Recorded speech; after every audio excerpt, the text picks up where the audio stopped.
Hi friends, నా పేరు Venkatesh. Welcome to YouTube channel చిల్బర్ అప్డేట్ 2.4. ఫస్ట్ వీడియో క్లిక్ కొట్టండి, అలాగే ఐ బటన్ మీద ప్రెస్ చేయండి. సబ్స్క్రైబ్ చేయకపోతే సబ్స్క్రైబ్ చేయండి. నాకు వచ్చిన అప్డేట్ ప్రకారం శ్రీజ అయితే డైరెక్ట్ ఎలిమినేట్, సీక్రెట్ రూమ్ ఏం లేదు.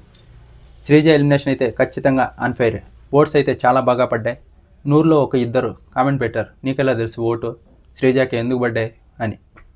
ఇంకెవరికి పడ్డాయి? శ్రీజకి అయితే చాలా బాగా ఓటింగ్ పడింది. ఎలా అయితే అప్డేట్లు చెప్తానో అలాగే ఓటింగ్ ఆర్డర్ తెలుస్తుంది.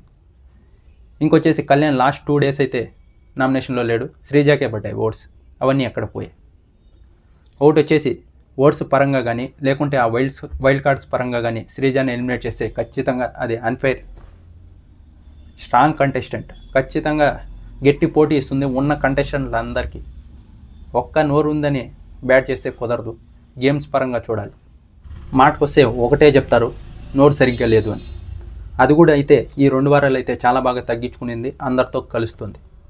ఇంకోటి వచ్చేసి మెయిన్ పాయింట్, ఎవరు తప్పు చేసినా అక్కడే చెప్తుంది, బ్యాక్ బిచ్చింగ్ చేయదు. తన ఫ్రెండ్ అయినా సరే అక్కడే అడుగుతుంది. ఫ్రెండ్షిప్ అలా ఏం చూడదు. ఇలాంటి కంటెస్టెంటే బిగ్ బాస్ కావాలి. కానీ బిగ్ బాస్ అలాంటి కంటెస్టెంట్ని ఎలిమినేట్ చేస్తే షో చూడబుద్ది కాదు. ఇది ఒక రివ్యూవర్గా కాదు, ఒక నార్మల్ ఆడియన్గా, బిగ్ బాస్ చూసే ఆడియన్గా చెప్తున్నా. ఇలా ఎప్పుడు అనిపిస్తుంది అంటే నాకు బిగ్ బాస్ లాస్ట్లో అనిపిస్తుంది, మనం ఒకరిని విన్నర్ అనుకుంటే ఇంకొకరిని విన్నర్ చేసి చేతులు దులుపుకుంటాడు కదా బిగ్ బాస్. అప్పుడు అనిపిస్తుంది ఈ సీజన్లో ఇప్పుడు జరిగింది. అంత స్ట్రాంగ్ కంటెస్టెంట్ని ఎలిమినేట్ చేశాడు.